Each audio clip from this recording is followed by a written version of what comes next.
Hidden abilities that didn't help these Pokemon by False Swipe Gaming. In Generation 5, the hidden ability was introduced. Basically a way for Game Freak to give a Pokemon an extra ability, giving several as many as 3 to choose from, when previously it had been a maximum of 2. Many hidden abilities have resulted in some of the most iconic, amazing Pokemon in competitive history. Drizzle Politoed most famously, but also Speed Boost Blaziken, Poison Heal Gliscor, Magic Guard Alakazam, Regenerator on everything from the Slow Twins to Toxapex, and in more recent years, though we may be cursed by Wolf for mentioning its name, Intimidate Incineroar. Anyway, the cool thing— You know, that's the fastest way to figure out how long someone's been playing Pokemon. Just mention Speed Boost Blaziken. I feel they're either going to be like, oh yeah, Blaziken does get Speed Boost, or kind of an acknowledgement of it. You're also going to get those people that are just going to like sweat nervously because they remember Speed Boost Blaziken being an absolute force of terror.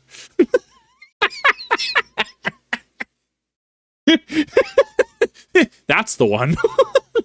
How to scare an old Pokemon player. Oak's parcel glitch. People be like, what is that? People that know, oh, Oak's parcel glitch.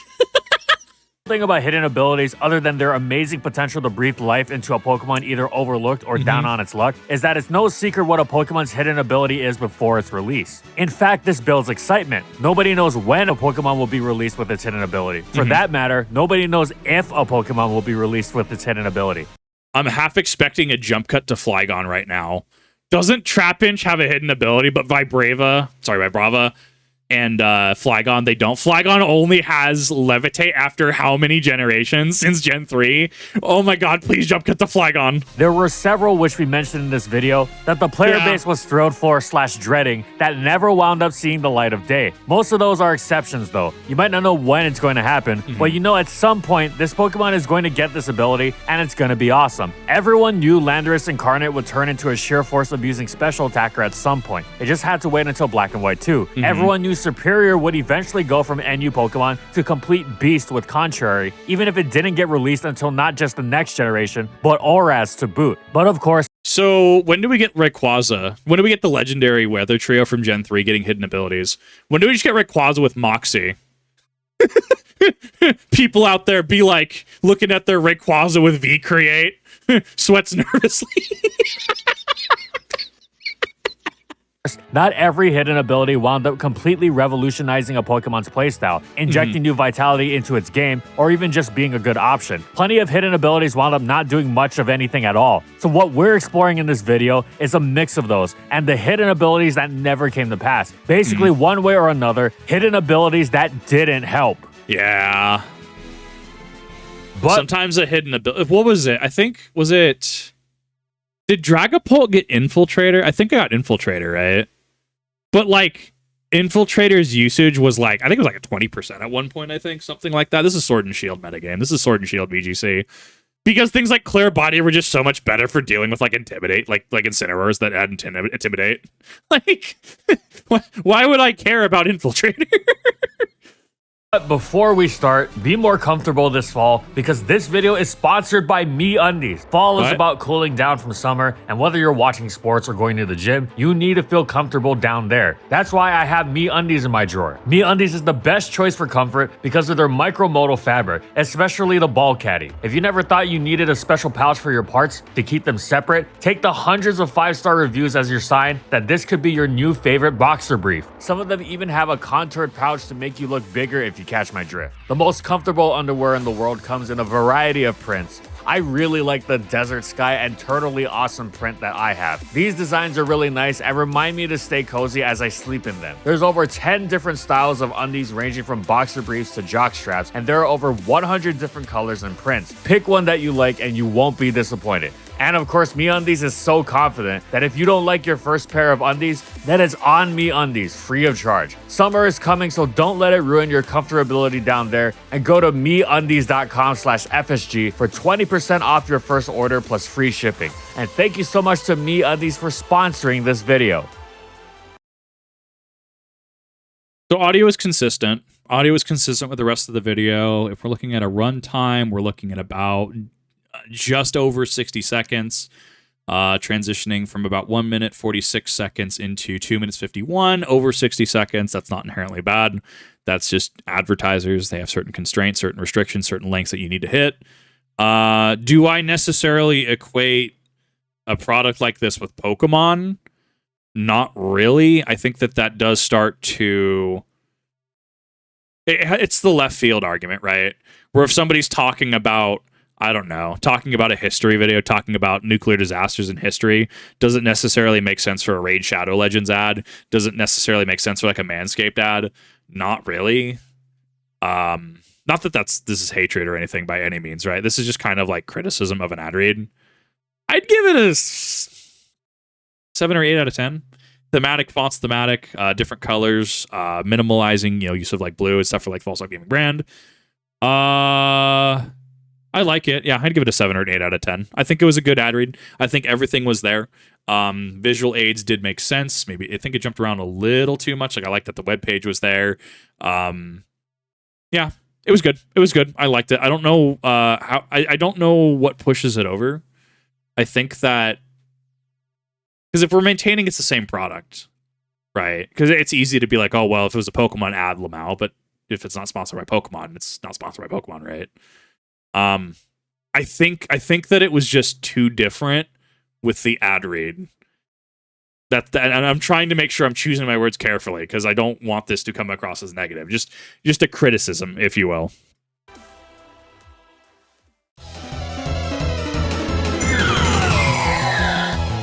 Of all the controversial hidden abilities listed at the beginning of Generation 5, none provoked greater furor than Shadow Tag Chandelure, or Shandera as it was originally referred to before the game's North American release. Here was an outrageously broken ability on a Pokemon actually good in its own right. Previously, the ability had been limited to Wobbuffet, and it still wound up being sent to Ubers twice in as many chances, having utterly ruined OU while briefly allowed. Gen 5 had also given Shadow Tag the Gothitelle, which would of course get banned eventually, because it is now widely accepted that Shadow Tag would break just about any otherwise mediocre to bad Pokemon. But people you have to understand, especially when you start going back in time, Shadow Tag is quite literally an S-tier ability. Like, it's actually kind of dumb. Like, Shadow Tag is just that good. Naturally, we've had it nerfed in recent years. Was it Shadow Tag users can swap out against yourself, I think. And then we also have, I think, ghost types are immune from Shadow Tag, something like that. It has been nerfed over the years, but still is an incredibly useful ability if you don't see it coming. I would still argue it's like high A tier. People weren't freaking out about that. They were freaking out about the Pokemon with 145 base special attack. It would be the end of stall, they clamored. After all, not only would Chandelure destroy Skarmory and Ferrothorn, it could set up with Substitute and Calm Mind in front of the special wall Blissey. Plus, with its insane power, it could tailor itself to take out just about anything. Spec Chandelure would utterly destroy something like Hippowdon, and with HP Ground, it could even take out specially defensive Heatran. It was going to be shed shells everywhere at the very least, and an abundance of Pursuit Tyranitar, lest Chandelure run circles around you. Oh, and it wouldn't just be stall, of course, because it would be just as ridiculous against offense. Forget using Choice Band Close Combat ever again, unless you're fine with Chandelure setting up a sub and getting 2 KOs, or if it wasn't a subset, then just taking you out. It was a simple... I mean, what are the damage calculations? Does it win against Jellicent, though? Because Jellicent's pretty bulky, right? I almost won, and that's the thing, if it can offensively knock out things like Jellicent, I feel like Jellicent would probably be a good counter, right? Anything reasonably bulky water type would probably be a lot better, right? Jellicent having that ghost typing would kind of hurt against Chandelure. I just don't know what damage ranges it's hitting with that base 145, especially when it has a 145 base stab on things like Shadow Ball, and now you can't swap out.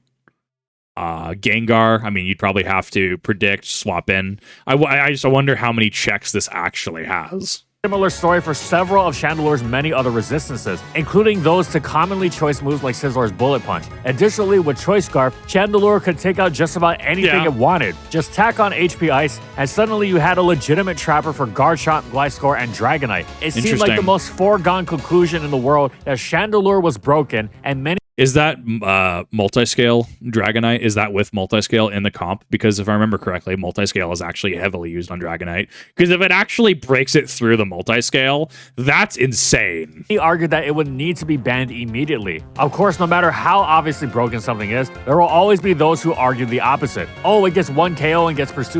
Oh, it's Stealth Rock weak and struggles to switch indirectly. Oh, just use Shed Shell on everything. Well, we never got to see Shadow Tag Chandelure destroy standard play, not because of an instantaneous ban, but because for some reason, perhaps knowing what a mistake they'd made, Game Freak never saw fit to release it, instead gifting Chandelure Infiltrator in Gen 6, a fine ability in its own right, but not one Chandelure really needs or wants. So on the Infiltrator thing, I feel this actually makes Dragapult even worse. So the thing about Dragon Darts, especially in Sword and Shield, and I think it still actually goes in Scarlet and Violet as well, Dragon Darts smart targets. So what that means is that if you're fighting doubles, right, and your opponent, say, let's say they have a Gengar and a Mismagius, right? The Mismagius uses Protect, but the Gengar doesn't. You're going to fire off the Dragon Darts. The first will hit the Gengar. The second will smart target onto the Gengar because the Mismagius used Protect. This actually would mess with Dragon Darts, which is fascinating to me. Thus, the debate between the two sides was never officially resolved. Though, seeing as the far less threatening Wobbuffet wasn't allowed in OU, it is severely doubtful Chandelure would have made it. But we did get to see some glimpse of Shadow Tag Chandelure, though, in Gen 5's unofficial Dream World metagame, which was played before Black and White 2 and allowed everything known yet unreleased, including not just hidden abilities, but also Pokemon like Genesect and Keldeo. This metagame also had insanely broken Pokemon like Sandrush Excadrill and Speed Boost Blaziken unbanned, and even here, Chandelure was absolutely fantastic. Yes, you saw a lot of Shed Shells, and that didn't stop Scarf Chandelure from regularly picking off almost everything it wanted, enabling the daylights out of these broken terrors. Have fun losing the Excadrill once your Gliscor gets HP iced. It doesn't matter if Chandelure gets pursued after it's already trapped a major target before. That's all it needs to do. It's why there's a zero tolerance policy for Shadow Tag as a whole, even on otherwise bad Pokemon. The ability has even garnered controversy in Ubers after all. And speaking of, Chandelure was even a major force in the Dream World Ubers metagame. That's kind of wild. That's kind of wild that they aren't able to. It never got Shadow Tag. I mean, getting Illustrated, that is definitely a nerf, right? I think that it's interesting. I think about what could have been, especially in modern metagames like Scarlet and Violet, especially in doubles and VGC. I really wonder how this would affect VGC and modernity, but it's interesting to think about, but we'll never know. And that's the thing, is Pokemon's no stranger to lost media like this, right? I mean, think about Mew distributions in Pokemon Gen 1, right? Think about how there was it wasn't a mystery gift, right? But it was an event Wooper and Quagsire in Gen 2 from that event could learn Belly Drum.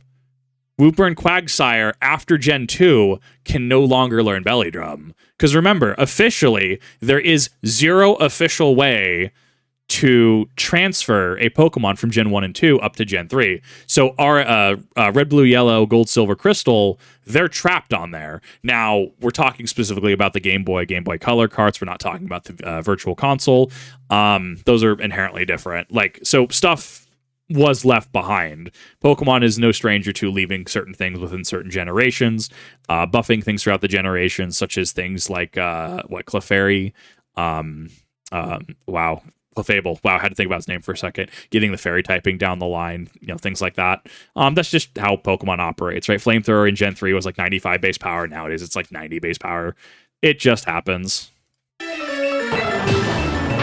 Oh, these would be great. These hidden abilities mirroring the original Evolutions Trio's abilities sure fed fan theories, but they really thrilled competitive players with their potential. Water Absorb Suicune was going to be the best of them, devourer of irritating scalds and Rain Specs Hydro Pumps alike, and was sure to have a place in OU. The other two would still likely be lower tier, but would receive major boosts to what they were doing there. Raiku's newfound ability to completely shut down one of the best moves in the metagame, Volt Switch, would be tremendous. These two have some way to revitalize themselves. Lacking as they were in direct recovery was also a major boon. Entei, on the other hand, was going all in on power. Of course, this is not to downplay the importance of Flashfire's incredible defensive utility, which would be of similar value to the immunities gained by the other two. Entei being far more capable of switching in by completely blanking powerful resisted hits was a major boon for its team's defensive integrity, but it was also fantastic and enabling opportunities for Entei to launch its powerful hits, especially since the Flashfire boost would take it from strong to ferocious. Incidentally, all three of these Pokemon would all have an interesting mirror match dynamic, given how they were immune to their own best attack. Suicune would enter a stalemate much like Pressure Suicune, except worse because the PP didn't drain as quickly and there were no scald burns, so you better have Roar or something. Choice Raikou would have to make some awkward predictions, while other sets had much more flexibility in switching in and taking hits. Though you wouldn't want to use non-Roar Raikou to take on Calm Mind Raikou, and Entei, fittingly, was the highest risk since you wouldn't want to try and switch your Entei in against your opponents, only to get Stone Edged. It would have been fascinating. OU, UU, and RU all would have been shaken up by this. Alas, we never got a chance to go walking in the wake of Suicune's Scald stuffing. We never got the chance to see Raikou raging against the bolt of Volt switches. And we never got a chance to see David Lynch's Antelope Don't Run no more. Oh, I totally meant we never got to see Entei gouging each other with fire or whatever. All this happened not because of all-time great artists bafflingly unable to find funding, but because Game Freak mysteriously didn't release these abilities at all. But unlike Chandelure, they didn't change the abilities in Gen 6, which made people think it was just a matter of time. Again, that wound up being the case for Superior and Aura,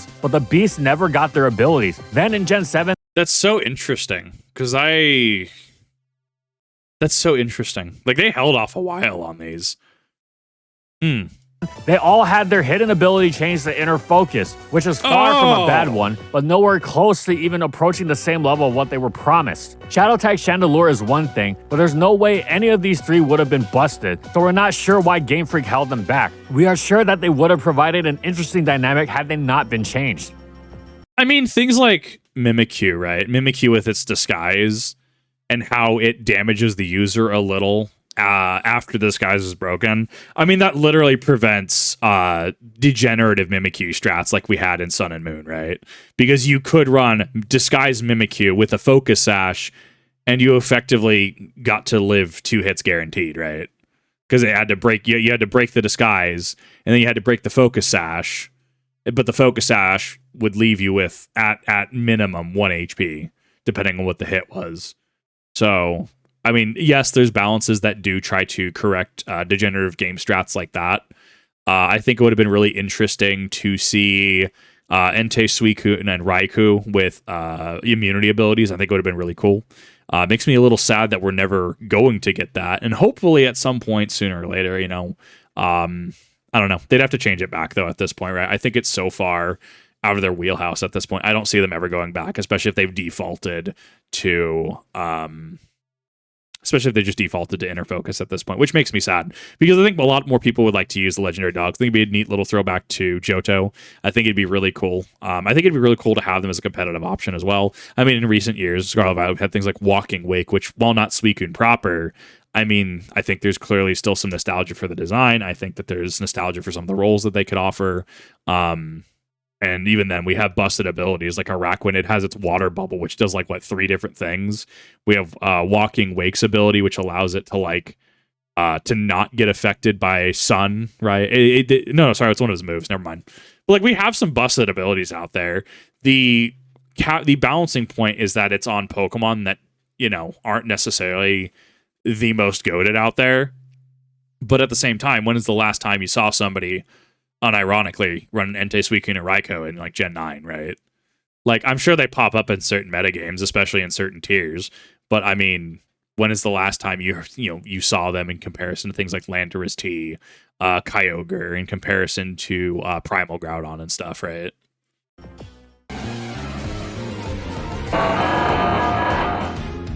Now for a hidden ability that was released and didn't do any good at all. No. Of Hoenn's 2 pseudo-legendaries, Salamence received Moxie, an amazing ability that gave it a superb alternative to its wonderful default of Intimidate, and wound up even becoming the preferred standard over Intimidate, becoming the driving force behind Salamence's place in the tier. Metagross liked its default of Clear Body, as being Intimidate immune was great, but it would have welcomed a similarly strong alternative to give its game some new depth, especially as Generation 5 had dealt it quite the blow with the Explosion nerf, and a metagame with new Pokemon generally hostile to it. It still had the potential, but could really use some help. This is what hidden abilities were for. Meta should get the Mensch treatment, right? So what did it get? Light Metal. So, Light Metal Metagross users, because I know you exist, I have to ask why. I think I remember so I think this was back when I was trying to play Oraz VGC. This was when I was building for Oraz. I remember looking at Scizor. I know there's Light Metal Scizor users out there. I think they were a 30%, like 30% of like Scizor users were using light metal over Technician. And then we had like 30% of like Metagross users using light metal. I just want to ask why. Like, I'm not even hating. I'm just curious on your thought process. Why would you choose light metal on Scizor? Why would you ever forego Technician for light metal on Metagross? Why would you ever forego Clear Body for light metal? I'm just curious. I actually don't know the reasoning behind it. I'm interested in the reasoning. I think it'll make me a better player, being able to understand other people's perspectives. I personally can't rationalize or justify it. But then again, I also build teams in a very specific way. Halves Metagross's weight. While this would be nice if Metagross was regularly getting tripped up by Grass Knot or Low Kick, but it resisted the former, which was quite rare anyway, and Low Kick was non-existent. And the worst part of all, even with halved weight, Metagross was still over 600 pounds or over 272 kilograms, meaning it didn't take any less damage from those moves anyway. As soon as you hit 440.9 pounds or 200 kilograms, Grass Knot and Low Kick hit you for their max power of 120. Whether you were that weight exactly or Celesteela and Cosmoem, which come in at 2,204 pounds or 999. I'm sorry, how much does Cosmoem weigh? Wow, I missed that Pokedex entry. 9.9 kilograms. This made light metal a profoundly stupid, useless addition, and it wasn't even a harmless one because it took up space for Metagross to get an actually useful hidden ability. You know what would have been easy? You know what would have been great? Sheer Force. Just Metagross just punches things. I think a Metagross of Sheer Force would have been really kind of cute. Gen 5 Metagross basically gets nothing, sure. But in Gen 6, they had the perfect opportunity to give the Tough Claws they gave to its Mega Evolution to its base form as well. It would have been perfectly fitting and hardly would have... That would have invalidated the Mega, though. I think that is a fair point not to bring up. Things like Mega Salamence got Aerialate. We had things like... I don't know, Mega Garchomp still had... What did Mega Garchomp have, actually? I need to check really quick. Because I actually don't remember what Mega Garchomp got. Because I think that was the whole... Mega... not Pinsir. Well, Mega Pinsir got Aerialate, too. I miss it. Mega... What the beetle? Stag Beetle. Heracross. Mega Heracross got Skill Link. And it got Sand Force. Yeah, so inherently, if we look across most of the Megas that I can think of, I use Pokemon DB, don't at me. A lot of Megas will have an ability that is just inherently different from its base. I like what he's going with. I like the logic False Swipe is going on here. Unfortunately, from a design perspective, there's probably one that I'm missing. The Mega will always have a different ability, from what I understand. Maybe if I look at, what is it, Mudkip, Marshtomp, Swampert. I have 1,000 Pokemon rattling in my head. I'm trying to remember all of them. So Swampert has Torrent and Damp, but when a Mega evolves, it gets Swift Swim and stuff like that. So I think he's absolutely correct. I think he's onto something. I like what he's bringing to the table. Unfortunately, it seems like that won't be that's not their design philosophy. Now, we do have they might date itself because we do still have Legend Z to A coming out and the alleged returns of Megas, Mega Rayquaza, my beloved. If we do see a return of them, I think it would be interesting to see if they buck that trend or if they keep that trend. I do agree with him. I think there could be other things, maybe like Sheer Force, that could have done something like that. Something defensive wise, you could probably have something else. I don't think things like Iron Barbs quite make sense, but no. In short, in more or less words, I agree with him. I don't think this is the precedent Pokemon has set, so I don't think it would have happened, but Metagross still should have got something other than Light Metal, in my opinion. Made Metagross overbearing or anything close to the story. Still, it had to deal with its poor speed after all. Now though, when it did hit the field, it would be far more capable of dishing out some serious punishment. Fair is fair. Honestly though, most decent abilities would have been a fine alternative for Metagross. It didn't need Magic Guard or anything ridiculous, just anything that isn't the complete and utter uselessness of Light Metal. At least Illuminate has the decency to tell you it has no competitive value. Light Metal tricks you, even if just for half a second, into thinking there might be something worthwhile here, and then you feel silly, making it actively mendacious on the part of Game Freak. Yeah, I personally could never justify. As I said, if you competitively use Light Metal Scizor, or if you competitively use Light Metal Metagross, I'm very curious on your thought process, how you came to that conclusion, and why it would be better than the alternatives. I'm actually very curious on the logic here.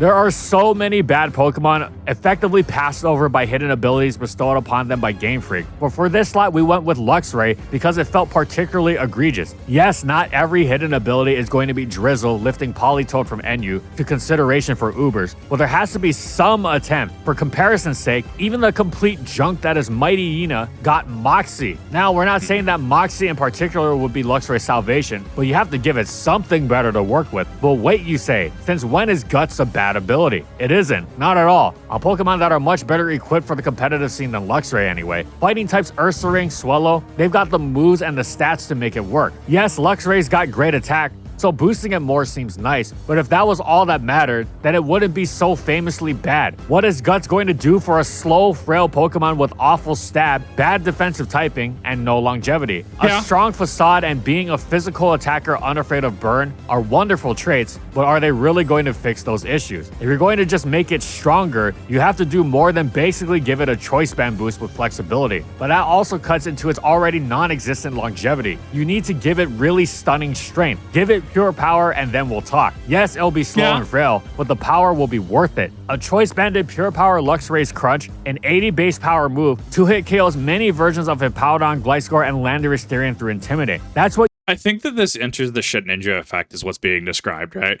Because looking at Guts, right? Guts raises the ability barrier's attack by 50% when inflicted by major status ailment, poison, burn, paralysis, freeze, or sleep. If Breath Pokemon does not suffer the usual attack drop. That's why we end up seeing certain physical attackers like Machamp, Hariyama, Conkeldurr, even Flareon. That's why we'll see them held something like a Poison Orb or a Flame Orb. Wow, I forgot Ursaluna got that. That's dumb as... oh my god. But that's why we'll see it, because they're not affected by the burn, the 75% nerf to attack value because of that. And they also benefit above it. So that's why we end up seeing certain people. But does it make sense to have a Pokemon like Shedinja, who notoriously has 1 HP? That's why it has Wonder Guard. Does it make sense for Shedinja to get something like Guts? No, not necessarily. So, thus, being able to look up Luxray, right? Looking up Luxray's stats, we have... 120 base attack is good. Middling speed, I mean, that's about Sun and Moon speed right there, right? Everything got brought down a little bit in terms of Sun and Moon. 70 was kind of a good range to hit, where the Decidueye was hitting approximately. Middling bulk at 79, it's HP 80. So, like, the Guts doesn't quite make sense, right? Like, if you look at this, does Guts necessarily make sense, or does Intimidate just sound a lot better? Now, I'm sure there might be a lower powered metagame where Luxray could shine. Absolutely. And I think that's the thing as well. Do we have to look at this from an understanding and perspective of why rares, commons, and certain bad super rares and mythics and trading card games exist? Not every mythic in Magic is going to be this game-breaking $200 a copy run 4 card, right? I think that's reasonable. There are some mythics that are worse than others. There are some mythics that have very specific usage. There are secret rares in Yu-Gi-Oh! That are absolutely worth nothing. Burning them is probably a better value than actually playing the card. And so is it necessarily that it would be the best because of it?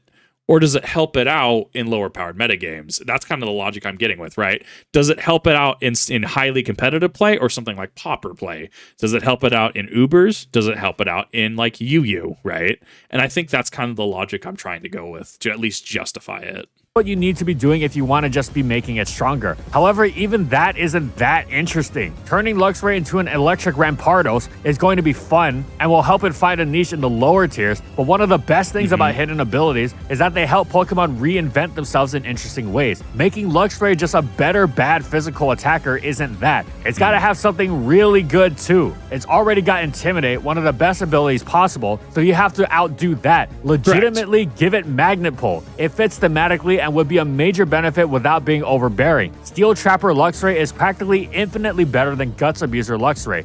You know, I think Metagross could have gotten Magnet Pull, and I think that would have been pretty fun. Not electric typing, but it's steel typing, right? Steel Psychic. I mean, you could maybe justify it. I'm not entirely sure.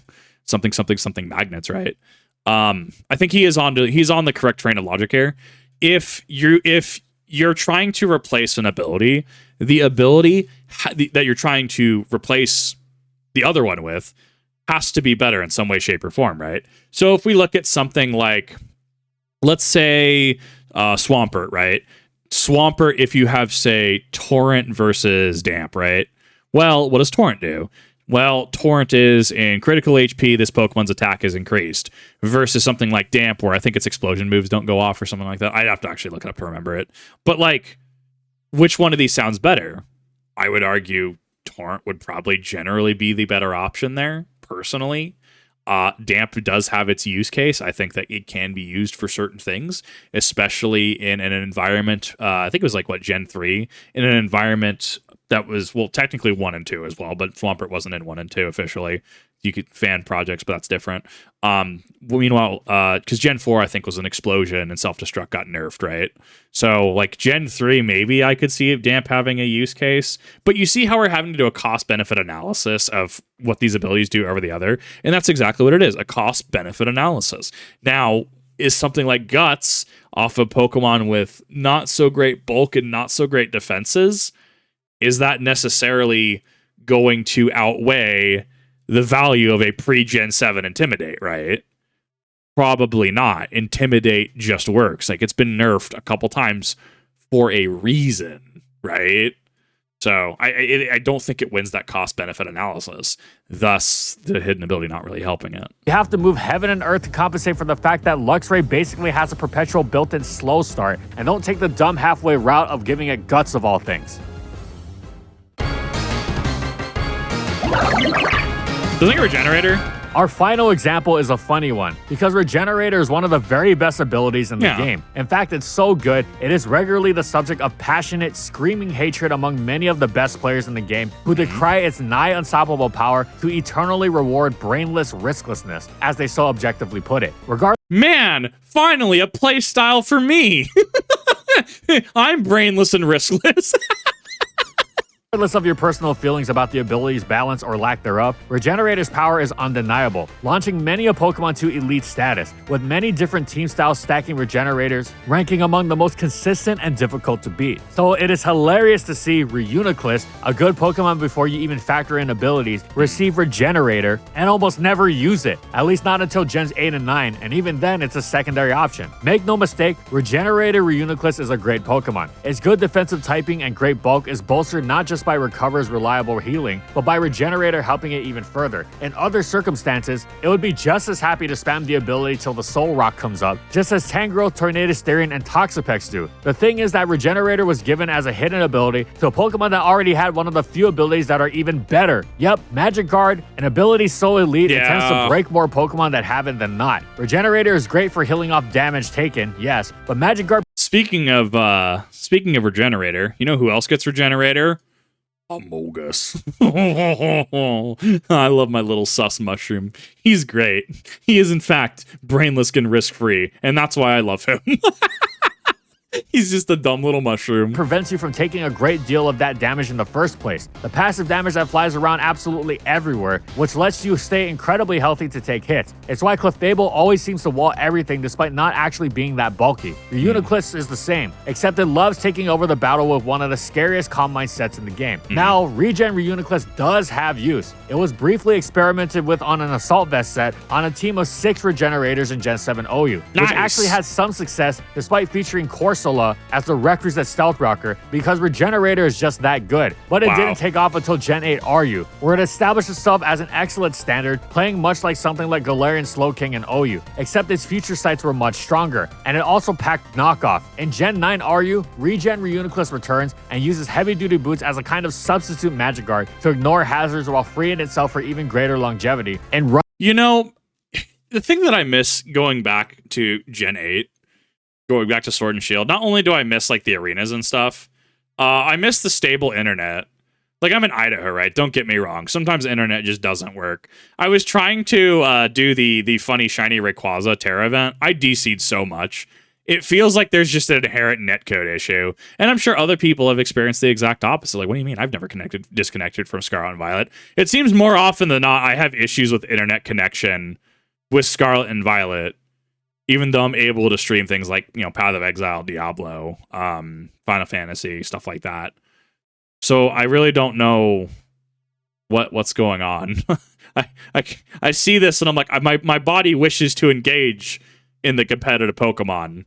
The netcode has other ideas though. Running the recover that it can on assault vest sets, as well as getting to wield Thunderwave. And great as these sets are, and they are very solid, Magic Guard is still Reuniclus's go-to, because it is just that insanely powerful an ability. However, in Gen 9 NU, Regenerator Reuniclus has finally triumphed, with the assault vest set now becoming preferred to Calm Mind Magic Guard. Still, this was more than a decade in the making. You don't usually see a Pokemon receive such an incredible ability and basically say, nah, I'm good. I'll stick with my even more insane ability that people want to ban even more.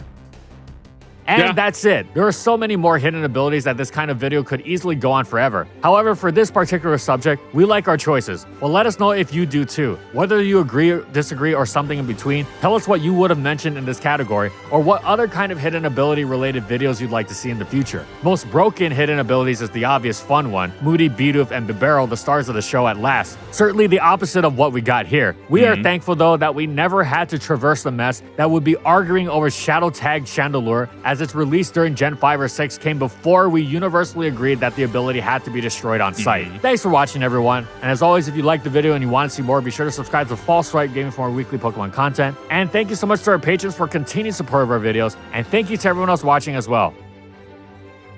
I always love his videos. It's been a while since I've reacted to a False Swipe Gaming video. It's one of those that just... Oh, man, I love his content. I've definitely not been able to react to him in a hot minute. Just like scheduling, trying to push out certain content and stuff like that. Thank you so much to our platinum patrons. Thank you to Alex Sable, Anthony Belval Renault, Bingleton, Daniel Isbeast, Dr. Mint, Funky, Glitcherton, Gustavo, Hal, Nurse Jake, Jack G, Lord of the Rabbit, Pretzel SP, Raven Daytona Ring, Ray Skylaria, Soares and Croxon, Shiwei Miji, Stoneface Colin, and Quetzalcoatl Northropi for their major support of our videos. And follow my crew on these social media platforms. And that's all I got. See you next time, everyone. What a banger video. I absolutely loved it. If you haven't checked out False Swipe Gaming yet, you should absolutely go ahead and check out False Swipe Gaming. He also does have some Smash Bros content if that is up your wheelhouse, that's in your wheelhouse. Does have some videos on that as well. I will be sure to, in the description down below, to be able to link you to this original video as well as his original channel. Now, obviously, I am a dingus on the internet. There are certain things that I feel that I can talk about in terms of Pokemon. I'm sure there's plenty more qualified people like Wolflick, who was mentioned there at the end as a special thanks, who clearly have far more experience in VGC and competitive Pokemon than I do. While I've been in it a number of years, my ability to play has greatly hampered by a couple of things. But there are people who are just definitely a lot smarter than me, who could probably see worth in things like Light Metal Metagross. So let me know what your thoughts are. Let me know if you enjoyed this. I really appreciate everyone coming on out. I said I haven't reacted to a False Swipe Gaming video in a hot minute. I love reacting to them. I just know other things were kind of recommended and things wanted to get pushed. So I had to kind of hands off for a little bit. In terms of Pokemon content, I will probably keep some reactions up on here on Kip Reacts, as I do want to do other things with Professor Kip, the Pokemon channel. There's other things that I want to do with it. So reactions will still probably be over here. They will probably be semi-frequent, if a little infrequent. So thank you for bearing with me on that. Hopefully you enjoyed. Let me know if you did. Let me know what your favorite ability is. I'll see you in the next one.